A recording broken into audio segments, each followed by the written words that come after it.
He's not even here yet, but you see Pope Francis's presence the minute you step off the plane in Philadelphia. There's the pontiff, or his name, on posters, on t-shirts and book covers, on radio ads, on welcome signs. If you're in the market for a papal keepsake, Souvenir flags, Christmas ornaments. souvenir sellers are happy to oblige, but you have to get to Center City, Philly first. And we learned that can be challenging. Everything is so blocked off in preparation for the arrival of the Pope. We actually have to take a car in, or a cab in. We had to ditch our rental car. You can see the barricades everywhere and police everywhere, all for the safety of the hundreds of thousands of people expected to come here to catch perhaps a once-in-a-lifetime glimpse of the leader of the Catholic Church.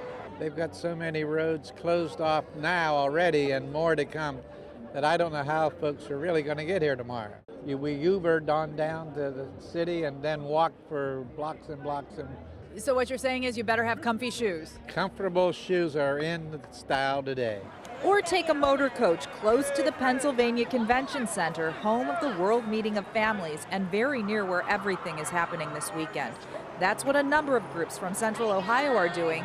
Kristen Bowers wrote in with a group from Toledo. I want to see the Pope like up close and personal, so get a good picture of him, I guess. So you said that there's a nickname for the city of brotherly love? Popadelphia. When you look around, that sounds about right. One-of-a-kind design, souvenir flags, Christmas ornaments. Just outside the World Meeting of Families, you find Pope Francis in many forms. This display with his image gives people who pass by the chance to be a part of the experience simply by signing their name or leaving a message. Well, it moves me because you see the signatures have their own identity and it's like a work of art itself. Then when you step off and look at it from a distance, you can see all the different colors and all the different signatures. They're all different, but they're all part of the family. It's a message pilgrims from Equally Blessed hope to send the pontiff in their own way. All of us are children of God. These LGBT members of the church have been in Philly for the global meeting leading up to the papal visit.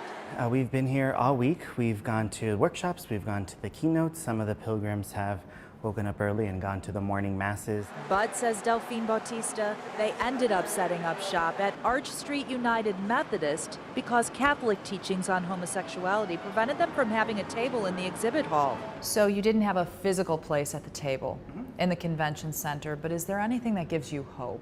And little by little, the church is coming around. He credits Pope Francis with urging people to love one another, to avoid getting caught up in doctrine. I feel that's opened the door, and hopefully all of us, including him, can walk through that door hand in hand and have and continue the conversation. A papal visit certainly doesn't happen very often. One reason we wanted to be your eyes and ears in Philadelphia. We were here the moment Pope Francis arrived at his first official stop in Philly, and we witnessed the build-up to that moment. In the dark before dawn, they waited for a man they never met. It's worth it?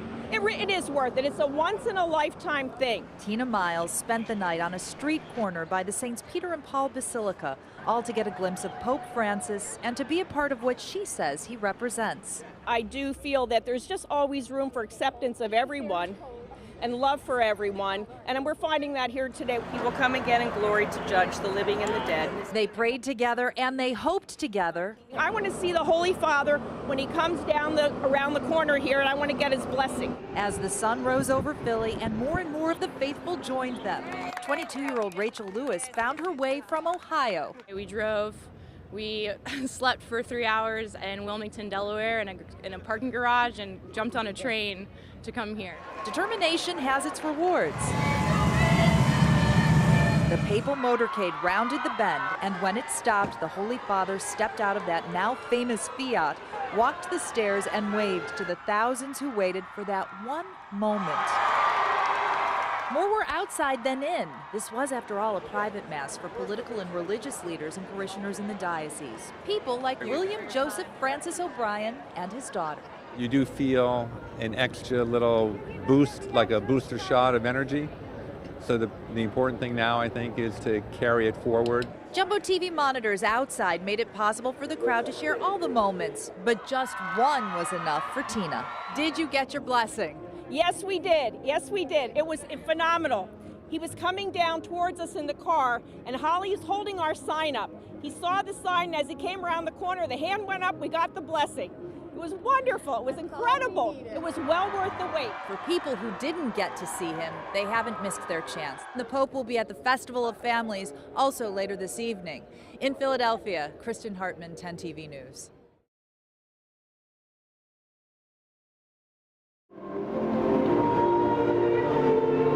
On this day of the huge papal mass, one that drew tens of thousands to Center City, Philly, this is how close one Central Ohioan got to Pope Francis.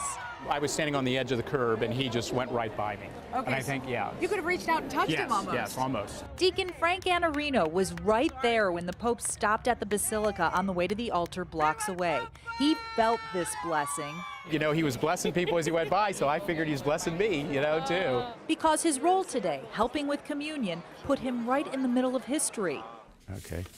Here it is. A special ticket got him places we couldn't go, like the famous Rocky Steps and the staging area for other deacons and priests serving Catholics from far and wide today. He was our eyes and ears. And for students at Bishop Watterson, a direct line to the culmination of the Pontiff's U.S. visit. It is, for me, a great honor. We were with him when he told his theology class he was Philly bound. If you could give Deacon Francis an assignment as he makes his way to Philadelphia and as he's in Philadelphia, what would that assignment be? Just really live in the moment. And he's going to come back and bring that and show us what the global church is like. He certainly witnessed it as person after person from all walks of life came to him for the Eucharist, The body of Christ. just as they do at his home parish of St. Bridget's.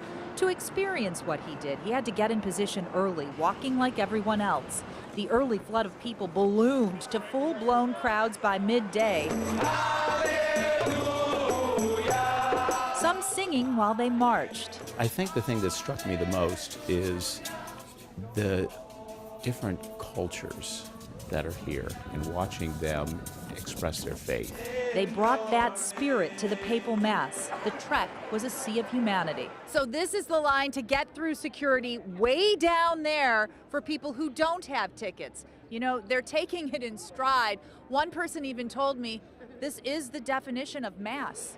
Many people tried getting there but knew they would see the Holy Father not in person but on a jumbotron. As we learned after mass, it made no difference. We're so happy to be here, so. Yeah. Even if you didn't get close. That's okay, yeah, that's fine. It was beautiful and the prayer was beautiful. It was outstanding. And the more personal experience was just as glowing. Did it live up to what you thought it would be? Beyond my wildest dreams. It clearly was a day Deacon Frank will never forget. There was one part when they started to, you know, play the song Taste and See, and I could hear it in the background, and I was standing there giving out communion, and, you know, I'm a sentimental fool, and I just felt the tears, you know, coming down my eyes. So it was, yeah, it was amazing.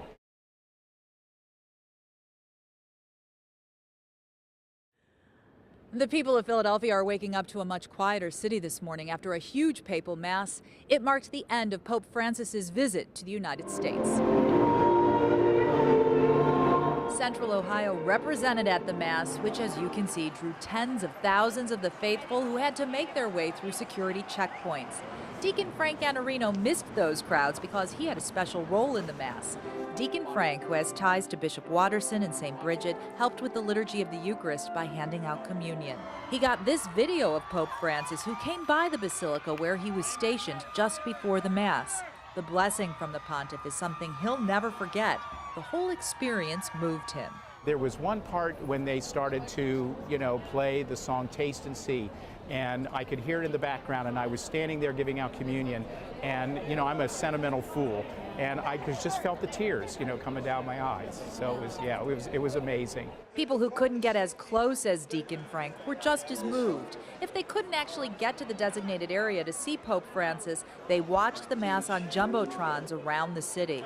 They were just happy to be in Philly for the historic event. We're so happy to be here, so. Yeah. Even if you didn't get close. That's okay, yeah, that's fine. It was beautiful and the prayer was beautiful. It was outstanding. I think it's fair to say Pope Francis made a distinct impression. In Philadelphia, I'm Kristen Hartman, 10 TV News.